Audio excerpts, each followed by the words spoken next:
Hello les amis, j'espère que vous allez bien. C'est avec une grande joie qu'on vous retrouve encore aujourd'hui. Et nous voulons parler de la vision qui détermine les actions. Le Seigneur t'a béni, il t'a rempli de capacités. Mais tant que tu ne changes pas ta manière de voir, il te sera très difficile de pouvoir rentrer dans ta destinée.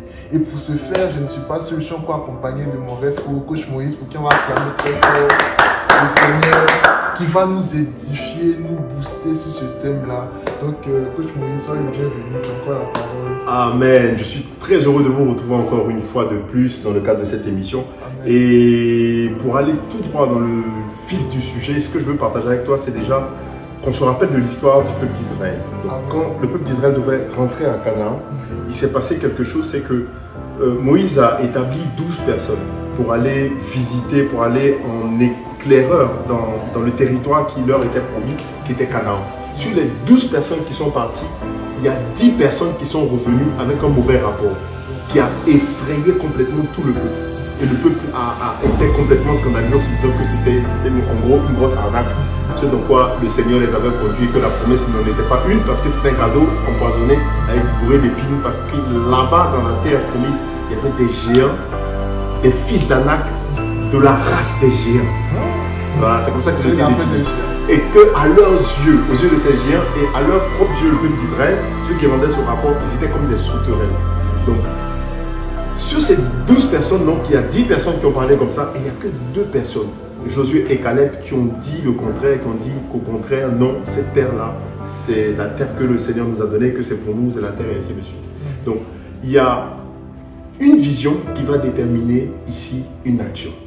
Josué et Caleb qui voient une terre riche et non pas les géants qui y habitent. Yes. Et c'est l'erreur que nous faisons souvent. C'est-à-dire que le Seigneur nous donne des paroles, il nous dit des choses, il nous fait des promesses, même qu'on aura la victoire sur le péché. Par exemple, qu'on va vivre dans la sanctification. Mais nous, tout de suite, face à la réalité de ce qu'on voit, on oublie la vérité que Dieu nous a donnée. Et on se laisse influencer par les circonstances. On voit des géants qui ont l'air insurmontables. On oublie qu'on est parti, on est venu, on s'est engagé sur cette terre, dans cette aventure, avec une parole du Seigneur. Et quelle est cette parole? C'est que nous avons reçu un pouvoir. Un pouvoir de devenir un enfant de Dieu. Donc, c'est pas quelque chose de classique. Si tu reçois un pouvoir, ça veut dire que tu peux l'exercer. Regardez tous les films de super-héros qu'on voit. La plupart du temps, vous voyez qu'il y a un temps de découverte du super-héros. Donc, le super-héros reçoit un pouvoir, il découvre qu'il a un pouvoir. Et qu'est-ce qu'il commence à faire? Il commence à s'exercer, à exercer le pouvoir. Tout pouvoir qui ne s'exerce pas, j'ai envie de dire, se gaspille. Tout pouvoir qui ne s'exerce pas va mourir. Il va être délaissé. Donc, ce qui va se passer ici, c'est que la vision va te permettre d'exercer le pouvoir et de réaliser le potentiel des capacités que Dieu a déposées en toi. Donc, la vision est très importante. Donc, conclusion, tout comme le peuple d'Israël, tu as aussi reçu une promesse d'une terre promise.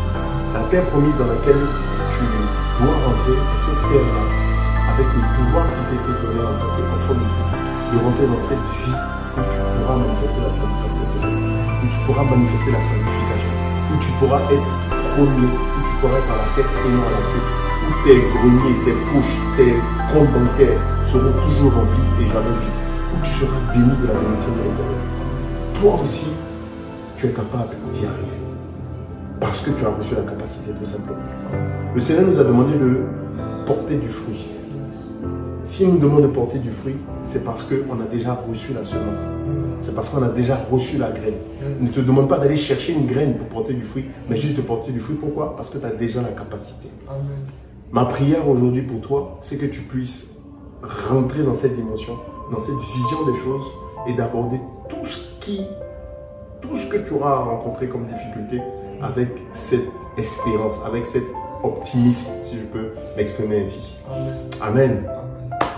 Gloire à Jésus. Donc on va prier maintenant pour toutes ces personnes-là afin que le Seigneur change leur manière de voir, afin que tu puisses transformer peut-être ces problèmes-là en tremplin, afin que tu puisses être propulsé vers ta destinée. On va prier le Seigneur. Je prie que cette parole-là maintenant agisse et qu'elle ne revienne pas à l'Éternel sans avoir accompli son effet. Toi qui as entendu cette parole, tu la saisis maintenant et elle te transforme. ta vision change, tu marches de capacité en capacité, tu grandis et tu réussis les choses qui t'étaient impossibles jusqu'ici, au nom de Jésus-Christ de Nazareth. Je prie que toute forme d'adversité, toute forme de géant devant toi soit vue comme une petite sauterelle à tes propres yeux, à cause de la vision que le Saint-Esprit change maintenant en toi. Et tu écrases tes adversaires, tu écrases l'adversité, tu la surmontes au nom puissant de Jésus. Et tu te sers de toute difficulté comme une opportunité. Au nom de Jésus, j'ai prié. Amen.